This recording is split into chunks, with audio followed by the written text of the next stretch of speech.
à ce propos, c'est que ce n'est pas forcément l'université qui est l'unique lieu pour nourrir la conversation sur la littérature, la poésie, Wordsworth. Et qu'est-ce que c'est que cette révolution effectivement romantique que Wordsworth a initiée en quelque sorte. Je pense que l'unique solution vraiment pour nous, c'est de trouver les autres ambiances par les initiatives des particuliers pour continuer cette conversation. C'était les salons littéraires autrefois dans l'histoire. Vraiment, aujourd'hui surtout, on a besoin des initiatives. Exactement. Et nous avons ici, et nous pouvons remercier collectivement toutes les personnes autour de nous qui ont ces initiatives. Mireille, Gwen, également Maud et d'autres. Oui. Donc, merci aussi à toutes celles qui ce soir ne sont participantes mais assises. Absolument, oui. C'est ça la révolution de Wordsworth. C'était une révolution démocratique d'ailleurs, non? C'est chacun dans son intérieur qui a les ressources créatives de la poésie. C'était même dans la poésie sur les jonquilles, c'est ça, les daffodils. Il voit ce panorama, les tens of thousands of daffodils devant lui, mais ce qui se passe, c'est qu'il shift, non? Il y a un changement à l'écran intérieur. Non? Ça le rapporte à son imagination. C'est une dimension intérieure et comme dans chacun de nous, c'est là vraiment le lieu de cette créativité qui est découverte, qui est puis nourrie par des poètes, même les plus fameux et accomplis dans l'histoire. Je regarde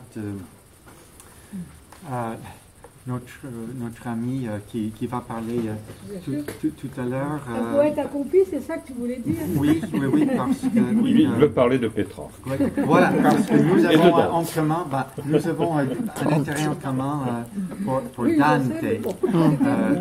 Voilà, aussi Pétrarque. Mais c'est Dante vraiment qui était notre terrain commun depuis de nombreuses années maintenant, et je pense que ces phares de la poésie ont aussi leur fonction avec la démocratisation que Wordsworth a vraiment ouvert. Le langage de tous, c'est la langue poétique. Ça dépend comment on l'entend, et il parle de sélection aussi. C'est une sélection, comme chacun sélectionne son langage. Mais au fond, c'est vraiment la langue réelle de tout homme et femme qui est la poésie. Et c'est en écoutant, je pense, certaines des plus sensibles, comme Wordsworth, Dante et puis les poètes contemporains, qu'on arrive à ouvrir cette intériorité de richesse, et c'est nous qui devons nous le donner réciproquement. C'est vraiment ça, et c'est pas simplement de l'auteur de l'université qu'on arrivera à vraiment soutenir une culture littéraire, philosophique, de pensée humaine face à cette société et monde où c'est la technologie. Nous sommes tous soumis à la technologie, mais on a évoqué cet esprit humain. C'était dans les mots de Wordsworth qui étaient prononcés avec une telle clarté et élan. Ils sont vraiment inspirateurs, ces mots de Wordsworth. C'était bien sélectionné, je pense, comme point de départ. Oui, mais nous avions une voix extraordinaire. Oui, c'est vrai, c'était... Oui. Donc sachez que Trevor est dans la région et si vous avez besoin d'une voix, il s'y prête très volontiers. Bon. Merci, mais tu n'avais pas un poète particulier dont tu souhaitais nous parler? Bon, j'ai mentionné Dante, non? Dante, l'auteur de la Divine Comédie, parce que c'est aussi un champ de spécialisation. À l'université, mon dernier livre, c'est vraiment sur la Chine, sur la pensée taoïste, confucienne, mais en dialogue avec la pensée occidentale.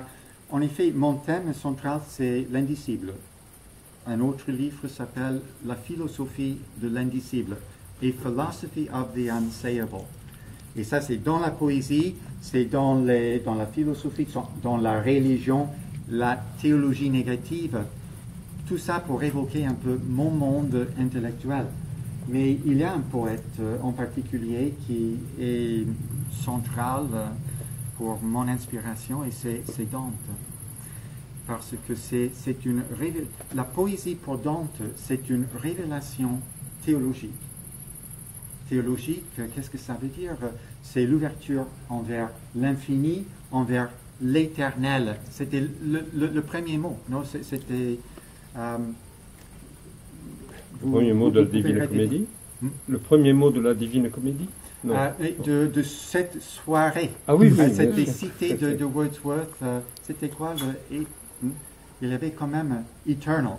You began with a citation from Wordsworth of the eternal value. Yes. Yeah. Et L'infini, oui. Voilà, L'infini étoilé. oui, voilà. Ça semble parfois pour nous inaccessible, mais je nous invite à considérer cet éternel comme l'indicible, comme l'incompréhensible, même comme l'impossible, qui est toujours là devant nous, qui nous habite toujours. On oublie ça parce qu'on ne peut pas le saisir dans des termes spécifiques définis, comme la technologie insiste pour toute chose dans notre monde technicisé, le monde managériel. Non, l'indicible, tu ne peux pas le gérer. C'est pour ça que c'est vraiment fondamental. C'est ça que la poésie vise, comme aussi, je crois, la pensée philosophique et aussi la révélation théologique. Je trouve tout ça réuni dans Dante, dans la Divine Comédie, parce que c'est la vision de... Bon, pour lui, c'est Dieu. Ça, c'est un vocabulaire pour l'indicible, qui n'a pas de mot juste. Mais Dante, il a approprié alors le système de pensée de l'époque, de l'Église catholique, le système symbolique et tout, mais pour le défaire et pour s'approcher dans un élan mystique envers cette dimension indicible qui est ce que les poètes, dans leur langage différent, tous visent à transmettre en quelque sorte. Et je pense que c'est une démarche que nous pouvons aussi tous partager. L'indicible, c'est un peu l'ensemble. Je veux dire, c'est l'ouverture envers le tout qui est l'enjeu de l'indicible. Ça ne dit rien, c'est le rien qui est le tout, finalement. Ce genre de logique a été développé dans la théologie négative historiquement, et bon voilà. Ma réponse, c'est Dante parce que... Vous ne pouvez pas choisir mieux. Voilà, c'est la convergence. Maître de Camino la mia vita. C'était mon anniversaire. Donc je ne suis plus dans le milieu de ma vie, mais je te remercie d'avoir choisi Dante. On est toujours en milieu. Le milieu de ma vie. Non, on n'est pas... Oui, tu as raison, mais on est toujours au milieu, vraiment. On est toujours quelque part sur le... Voilà, sur le passage. Il n'y a que le milieu, effectivement. On est toujours dans l'entre, Non, qu'est-ce que... Non, Chose dans l'autre. Merci Richard. bon, je...